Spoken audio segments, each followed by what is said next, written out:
ফের উত্তপ্ত সন্দেশখালী। তো সন্দেশখালী যে এলাকাবাসীরা তারাই কিন্তু ক্ষিপ্ত হয়ে উঠেছে, কি বলবেন এদের নিয়ে?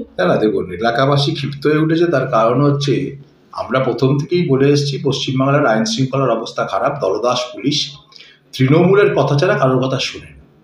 এখন সন্দেশখালীর বিস্তীর্ণ অঞ্চলের মানুষ অত্যাচারিত হয়েছে এতদিন ধরে শাহজাহান এবং তার বাহিনীর দ্বারা।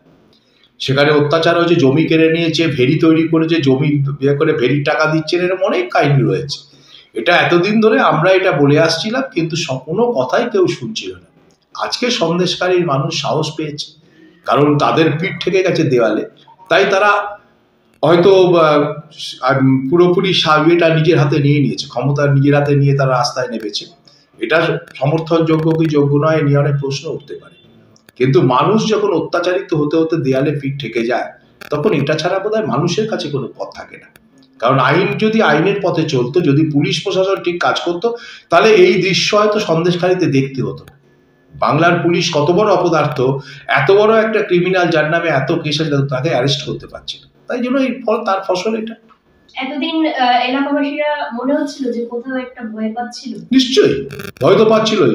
আমাদের বিজেপির দুজন কর্মী বোধহয় এখনো তাদের ট্রেস পাওয়া যায়নি। আমাদের 3 জন কর্মী খুন হয়েছিল, তো হয়েছে ওখানে, তার কোনো বিচার পায়নি এখানকার মানুষজন। এবং প্রচুর মানুষের সম্পত্তি কেড়ে নিয়েছে, জোর করে জমি কেড়ে নিয়ে ভেরি করেছে, তার টাকা দিচ্ছে না। আজকে সেই অত্যাচারিত মানুষ আজকে নতুন করে বাঁচবার হয়তো স্বপ্ন দেখেছে, এবং তারা পুরো ক্ষমতাটাই নিজের হাতে নিয়ে তারা সেভাবে রাস্তায় নেমে পড়েছে। তাই আজকে পালাতে বাধ্য হয়েছে শাহজাহানের ওই গুন্ডা বাহিনী। এখনো তো খুঁজে বেড়াচ্ছে, কি মনে করছেন? না, সেটা তো যদি পুলিশ আগে অ্যাকশন নেয় তাহলে হতো না। খুঁজে বেড়াচ্ছে, পুলিশ শাহজাহানকে ধরতে পারছে না, পুলিশ বাঁচিয়ে বেড়াচ্ছে শাহজাহানকে, পুলিশ রক্ষা করছে একজন দুষ্কৃতীকে। তা সেখান দিয়ে মানুষ কি করবে? মানুষ পুলিশের উপর আস্থা রাখতে পারছে না, এই পুলিশ মন্ত্রীর উপর আস্থা রাখতে পারছে না। কিন্তু উনি লিখিতভাবে কিন্তু ওনার সাইন সহ বেলের জন্য আবেদন করছে। না, উনি করছেন, উনি সই করে দিচ্ছেন, আর লয়ার জানছে, তবুও বাংলার পুলিশ জানছে না। এটা তো লজ্জা। এ রাজ্যের পুলিশ মন্ত্রী কি করে এখনো ক্ষমতায় বসে আছেন, সেটাই তো লজ্জার। তাই হচ্ছে, এবং সেই সব দেখেই সন্দেশখালীর মানুষ তার প্রতিবাদটা করতে শুরু করে দিচ্ছে, রাস্তায় নেমে প্রতিবাদ করছে। বিভিন্ন জায়গায় সাংসদ লকেটের নামে যে পোস্ট গুলো হচ্ছে, যে তাকে বলা হচ্ছে যে বিজেপির যারা রয়েছে তারাই নাকি চাইছে না। দেখুন, আমার এটাতে বিশ্বাস হয় না, কারণ বিজেপি একটা ডিসিপ্লিন রাজনৈতিক দল।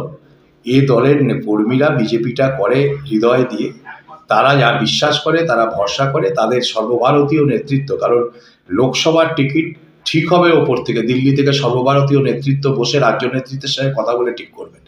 সুতরাং এখানে দেওয়ালে পোস্টার মেরে দিলেই ক্যান্ডিডেট হবে না, এটা বিজেপির নেতৃত্ব বিশ্বাস করে না। তারা দল যাকে ক্যান্ডিডেট করে দেবে তাকেই বেড়ে দেবে। এটা তৃণমূলের চক্রান্ত, বিরোধী রাজনৈতিক দলের চক্রান্ত, যে এলাকায় বিজেপির ঝগড়া হচ্ছে এটা প্রমাণ করার জন্য এটা করছেন। এটা কোনো ব্যাপার না। কাকে টিকিট দেবেন, কে নির্বাচনে লড়াই করবে, সবটা দল ঠিক করবে, এবং সেটা সর্বভারতীয় স্তরেই ঠিক হবে। সেটা এটা নিয়ে কোনো ইয়ে নয়। এখন অনেক জায়গাতে অনেকের মনে হতে পারে এ হলে ভালো হতো, হতে খারাপ হতো, এটা বলছে। এবং আমাদের মনে হয় বিজেপির কোনো কর্মী এটা করছে না, এটা বিরোধী রাজনৈতিক দল থেকে করা হচ্ছে। বিজেপিতে লোকসভায় আপনারা কিভাবে লড়ছেন এই বছর? না, যেভাবে লড়ছে সব জায়গাতেই।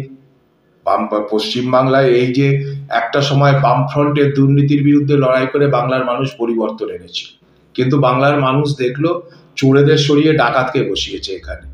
বাংলার প্রত্যেকটা ক্ষেত্রে যে দুর্নীতি, গরিব মানুষের খাদ্য চুরি করে মন্ত্রী জেলে, শিক্ষা চুরি করে মন্ত্রী জেলে, গরিব মানুষ দেখতে পাচ্ছে তাদের বাড়ির ছাদ চুরি হয়ে যাচ্ছে, গরিব মানুষের 100 দিনের কাজের টাকার দুর্নীতি হচ্ছে। এই সরকারের বিরুদ্ধে বাংলার মানুষ ভোট দেবে।